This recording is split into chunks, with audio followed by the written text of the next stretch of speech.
네, 안녕하십니까. 아수라 공작단. 벌써 우리가 8회째가 됐네요. 예, 그래서 우리 지난 시간에 이어서 우리 대인배, 선대인 소장님, 그 다음에 브루스까지 와서 우리가 이야기하고 있는데요.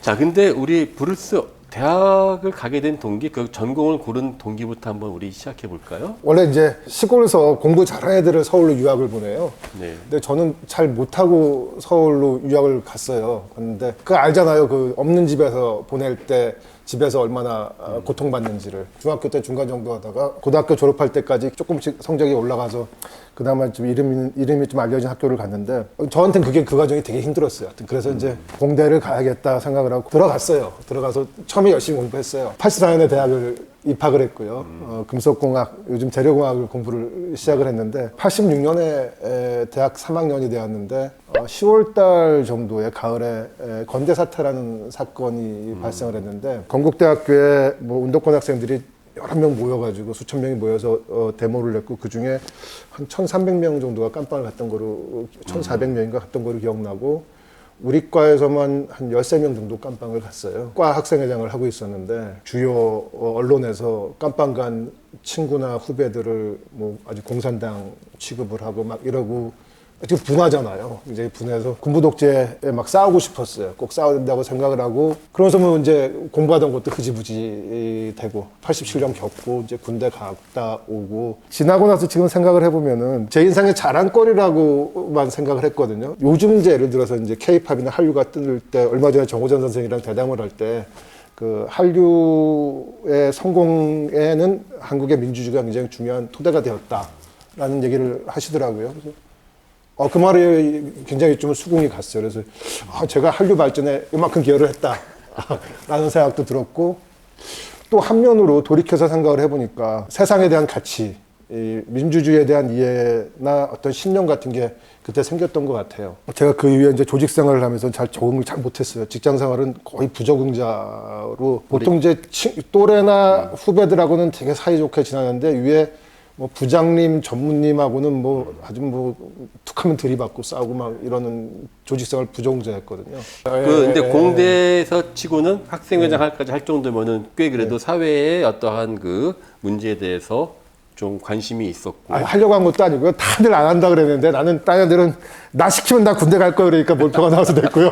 그걸 하고 싶은 게 절대 아니었습니다. 그러니까 대표님 말씀을 듣다 보니 요즘 애들은 참 재수없는 분이네 이렇게 이야기합니다. 왜냐하면 머리도 나빴는데 뭐 연세대 공대를 갔고 조직 부적응자인데 뭐 수출 1억 불? 네, 1억 불 달성하고. 제가 이제 보기에는 브루스를 저도 이제 뵌 지가 한 뭐 7, 8년 정도 되는데 지금까지 이야기를 좀 들어보면 저런 하나하나가 이렇게 쌓여서 이분의 좀 성공을 만들어낸 게 아닌가? 뭐 이런 생각이 사실 많이 들어요. 제가 이제 뭐 민주화 운동이라고 할 것도 없고 끝날 때 민주화 항쟁 때 돌 좀 던진 거하고 지금 서플러스 글로벌의 기업 문화랑 연관성을 좀 생각을 하려고 했는데 이게 잘 연결은 안 돼요. 근데 뭔가는 연결이 된 것 같아요. 거기에 대한 세상에 대한 세계관이라든가 인간에 대한 어떤 이해라든가 아니면 그 관계라든가 이런 게 대학교 때 많이 형성이 되잖아요. 사실 저 같은 경우는 이제 그 87년도가 끝나고 나서 저는 올림픽도 끝나고 전 학교를 들어갔기 때문에 양쪽을 다 봤죠. 보통 그 서태지로 대표되는 X세대가 91년도부터라고 생각하는데 저는 딱 중간에 있었거든요.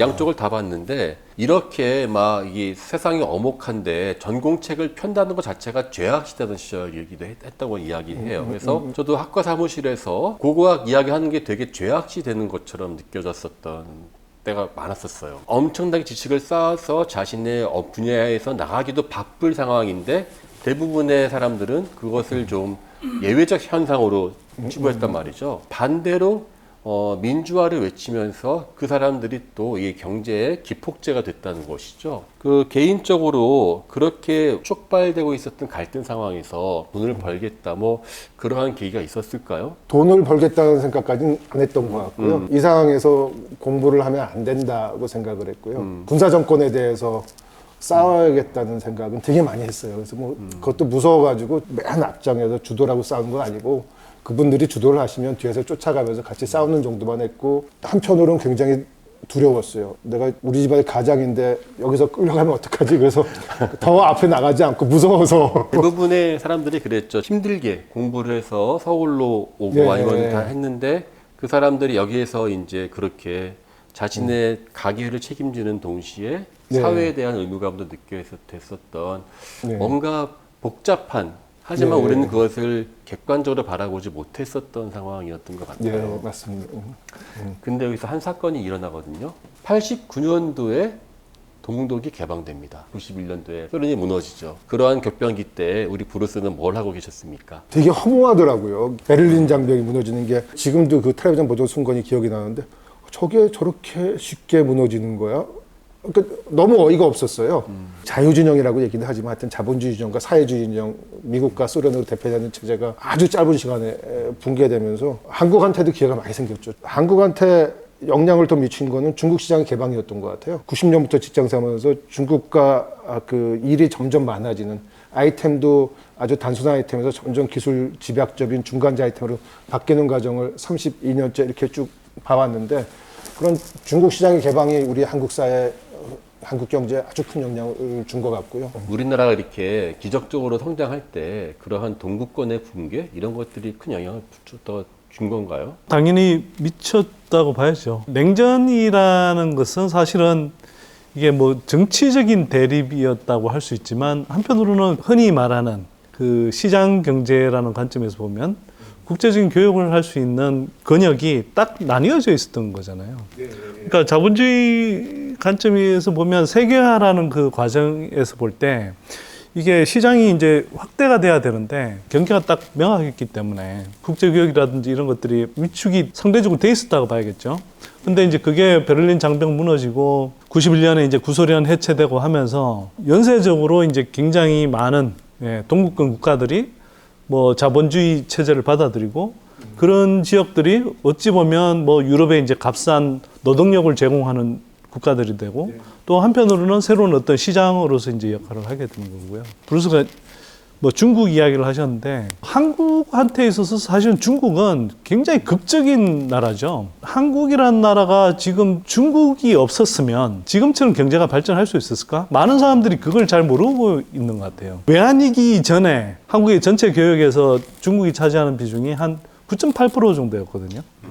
근데 지금 그게 한 30% 정도 육박하거든요.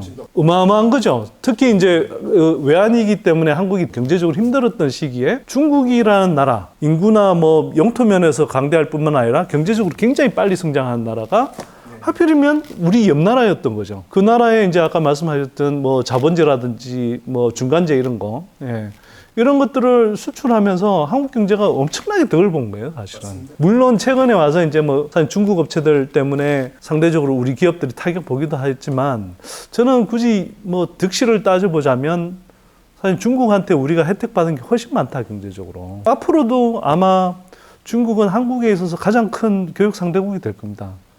제가 보기에는. 맞습니다. 왜냐하면 한국은 미국으로 수출하기도 하지만 또 한편으로는 뭐 중간재, 자본재 이런 걸 중국으로 보내서 중국에서 또 완제품으로 만들어서 뭐 미국, 유럽 이런 쪽으로 뿌리기 때문에 사실 중국 경제가 잘 되는 게 우리한테도 되게 유리한 구조거든요.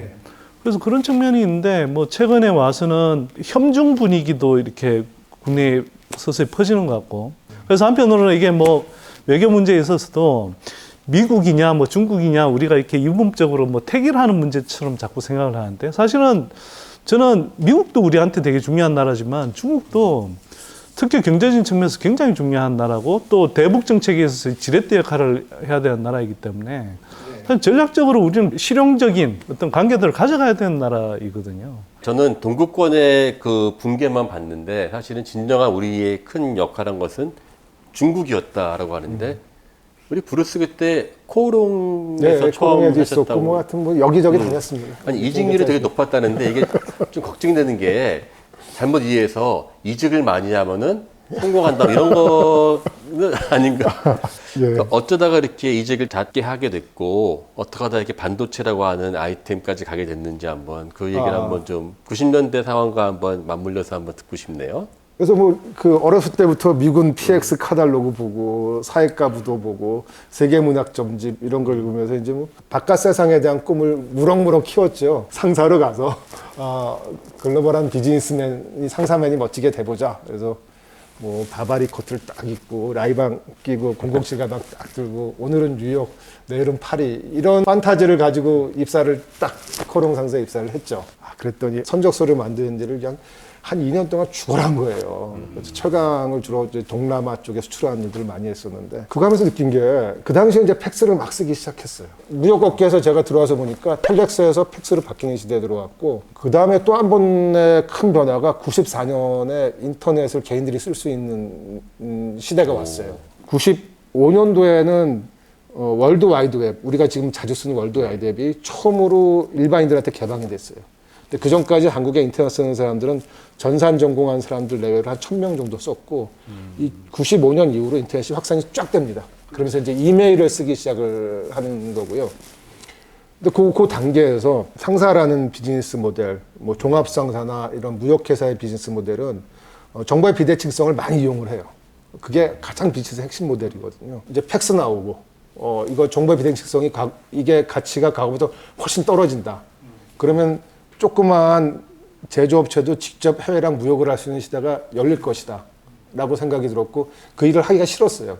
단순히 심부름 같은 무역 일을 하기 싫었고 그래서 나와서 이제 뭐 벤처기업도 들어가고 또 무슨 뭐 외국계 기업도 들어가고 또 뭐 조그마한 회사도 다시 들어가서 창업도 하고 그래서 그러면서 계속 8군데를 왔다 갔다 옮겨 다니게 된 계기가 됐는데 아니 근데 저는 성공 비결 하나 나왔다고 생각하는데요. 그래요? 네. 예전에 예를 들어 1960년대, 70년대에 어른들이 하셨던 말씀은 그냥 한 우물을 팔아 이런 거였잖아요. 사실은 그게 어느 정도 통할 수 있었던 게 뭐 한국은 그게 정착되기 전에 그냥 뭐 사라졌는데 뭐 일본에서 있었던 종신고용제도 또는 연공서열제도 이런 것들이 사실은 한국에서도 이제 그 대기업들이 좀 성장하면서 그런 체제, 일본식 그런 이제 기업 문화, 조직 체계 뭐 이런 걸 좀 갖추려고 했었거든요. 예, 그래서 실제로는 그냥 회사맨이 돼서 거기서 뼈를 묻으면 뭐 웬만큼 살 수 있다. 그리고 사실 뭐 수명도 짧았으니까 노후 보내다가 저 세상 가면 된다. 이런 식의 이제 라이프 사이클이었잖아요. 근데 이제 지금은 수명도 길어지고 그다음에 뭐 산업의 변화도 부침도 굉장히 빨라지고 속도가 사실은 이게 오래 있고 싶어도 오래 있을 수가 없는 시대가 됐죠. 뭐 예를 들면 1960년대 미국만 보더라도 S&P 500 기업들 평균적인 수명이 1960년대 같으면 한 60년 정도가 됐어요. 근데 그게 2000년대 넘어오면서부터는 20년 정도로 줄었고 거의 3분의 1 토막 난 거죠. 이제는 뭐 한 우물을 파고 뭐 한 회사 들어가서 뼈를 묻어라 이러는 게 진짜 안 맞는 시대가 굉장히 빠르게 일어난 거거든요. 말이 약간 새는데 아까 얘기 드린 거는 그런 통신수단의 변화들이 있었거든요. 제가 본 게 이제 텔렉스가 있었고 팩스가 있고 95년부터 이제 이메일이 쓰기 시작을 했고 그 과정 중에 상사의 역할들이 줄어들 수밖에 없고 그래서 제가 이제 새로운 거를 뭘 찾을까 그러고서 이제 뭐 당시에는 무슨 사업을 하려고 했냐면 인터넷에 정보들이 좋은 게 많으니까 온라인 마케팅 리서치를 해가지고 컨설팅 회사를 하자. 그걸 94년부터 2000년까지 한 6년 동안 준비를 했고 98년부터 사람들이 갑자기 부르는 거예요, 저를요. 그래서 가서 강의 좀 해달래요. 그 사람들이 구할 데가 없었던 거예요. 교수님들은 축적된 자료가 있어야지 뭐를 만드시잖아요. 근데 축적된 자료가 아무것도 없는 거예요. 그래서 제가 이제 그 당시에 그랬을 때 그런 미국의 컨설팅 회사나 투자은행 애들이 글 써놓은 것하고 제 비즈니스 경험이랑 짜집게 해가지고 글을 몇 개 썼는데 한국 사회에서 그 당시에 그 정도 글 쓸 수 있는 사람도 없었던 거예요. 계속 옮겨가면서 계속 트렌드를 따라가는 이 모습 보니까 저도 생각나는 게 있었습니다. 90년대 중반에 이제 학교에도 본격적으로 이메일이란 것이 들어오기 시작했어요. 그리고 이제 선생님들도 글을 연필로 쓰는 것이 아니라 이제 타이핑을 해서 컴퓨터로 쓰는 것이죠. 근데 저는 인문계 나왔지 않습니까? 수많은 선생님들이 그걸 아주 싫어했습니다. 어디 감히 학자가 자판은 또각대냐고 연필로 꼭 볼펜으로 눌러 써야지만 글이 나온다. 근데 이메일 누가 예의가 없는 것들이 어떻게 그렇게 하냐고 하셨는데 그렇게 그 신문물을 거부하던 분들이 가장 먼저 이 사회에서 사라졌던 것을 제가 떠오르거든요. 그래서 저는 처음에 그냥 막연하게 그냥 어떻게 돈 좀 성공했거든요. 아, 역시 이렇게 숨어 있는 하나하나 보이지 않는 그러한 비밀들을 알아가는 맛이 있는 것 같습니다. 통신이랑 연결이 돼서 하여튼 회사 처음에 설립하고 먹고 살 거 없을 때 했었던 비즈니스 중에 하나가 2001년인데 저는 신문 보면서 비즈니스 거리를 많이 찾아요. 신문을 이렇게 보니까 당시에 데이컴이라는 회사가 있었는데 그 박운서 부회장님이라는 분이 신년 인터뷰를 했어요. 유유자산을 정리를 한다는 거예요. 그래서 뭔지도 모르고 이 부회장의 신문에 나와서 이 정도 얘기할 정도면 뭔가 심각하다. 우리가 가서 정리해주자. 그래서 그 데이컴에 바로 찾아가서 도대체 뭐가 골아파요? 우리가 다 팔아드릴게. 그랬더니 그게 또 이제 우리 인터넷이랑 연결이 돼요. 90년대의 인터넷을 다 전화 접속으로 썼습니다. 지금처럼 브로드밴드가 다 아니었고요. 다 모뎀을 하면 그 중앙에 인터넷 서비스 프로바이더들은 그 어세스를 받아주는 그런 장비들이 필요해요. 뭐 시스코나 뭐 루슨트 이런 장비들이 필요한데 이런 장비들을 한국에서 많이 산 게 98년, 99년, 2000년에 많이 썼어요. 전화 접속 장비라고 하는데 근데 그 장비를 사자마자 갑자기 한국은 갑자기 바뀌었죠. 예. 브로드밴드를 싹 바뀌어버린 거예요. 그러니까 산지 1년, 2년, 3년밖에 안 되는 장비들이 다 나와버린 거예요. 물어봤더니 그게 막 몇백 대가 남은 거예요. 그 전화 접속 장비들이. 그래서 야, 이거 팔면 되겠다 생각이 들었는데 주위에 보니까 경쟁사가 거의 없어요. 그걸 팔겠다고 나선 사람들. 시장이 빨리 바뀔 때는 그 사람들이 준비할 시간이 없어요. 그러니까 예를 들어서 인터넷 비즈니스 강의 수요가 막 생기는데 갑자기 그런 수요가 생기면 저 같은 사람이 나가서 막 강의를 할 수 있는 기회가 생기고요. 생판 없던 전화 접속 장비들이 우르르 시장에 중고로 나오는데 그거를 팔아본 사람들이 없으니까 저 같은 사람이 찾아가면은 팔아주세요. 막. 그러니까 굉장히 급격한 변화가 있을 때 빠른 성장이 있거나 빠른 쇠퇴가 있을 때 거기에 비즈니스 기회들이 꽤 많은 것 같아요. 그래서 제가 이제 그 기회를 포착을 해서 뭐 KT부터 시작해서 뭐 데이컴, 하나라통신 다 찾아가서 한국의 그 전화접속 장비 전 세계에 다 팔아줬는데 팔아준 게 또 뭐냐? 미국은 그 당시만 해도 다 사람 거의 대부분 브로드밴드 안 쓰고 전화 접속을 했는데 인터넷 서비스 프로바이더만 3,000개가 있었어요. 동네마다 하나씩 다 쓰던 거예요. 미국 애들은요. 걔들한테 팔고 과테말라에 팔고 뭐 저기 불가리아에 팔고 전 세계에 한 4, 50개국에 팔았던 것 같아요. 그 당시에. 저는 계속 느꼈던 게 브루스가 잘했던 영어를 통해서 새로운 정보를 접했기 때문에 지금 같으면 쉽게 나오는 인터넷을 그 당시에는 좀 어렵게 접했지 않습니까?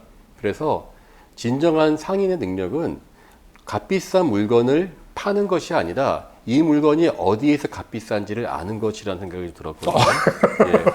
근데 그게 실크로드의 가장 큰 원칙이 실크로드의 그 특징은 귀한 물건을 구하는 게 아닙니다. 이 물건이 어디에서 귀한지를 알 때 그때 비로소 실크로드가 나오는데 브루스의 이야기는 디지털 실크로드. 디지털 실크로드. 네. 자, 우리 그러면은 우리 이번 참 재밌었는데 또 잠깐 쉬었다가 우리 또 다음에 이어가지고 또 가는 거로 하겠습니다. 예, 오늘 장기간 수고 많으셨습니다. 감사합니다. 고맙습니다.